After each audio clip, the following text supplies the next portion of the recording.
المغرولي زينب، رئيسة الهيئة المغربية للنساء المقاولات، في إطار الاحتفال باليوم العالمي للمرأة. ارتأت الهيئة المغربية للنساء المقاولات تنظيم ندوة بعنوان ريادة الأعمال النسائية، آلية التأسيس، مشاركة المرأة في البرامج التنموية.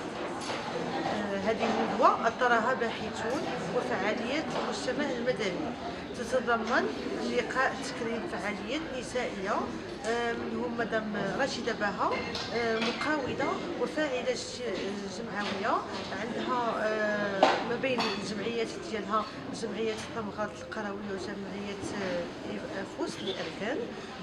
مدام البطلة مدام رجاء بيبانو اللي تسلقت جبال إيفرست، أول مغربية تسلقت جبال إيفرست. ومدام عائشة غزلان، ستيليست موديليست في العالم العربي وفي العالم الدولي والمغربي.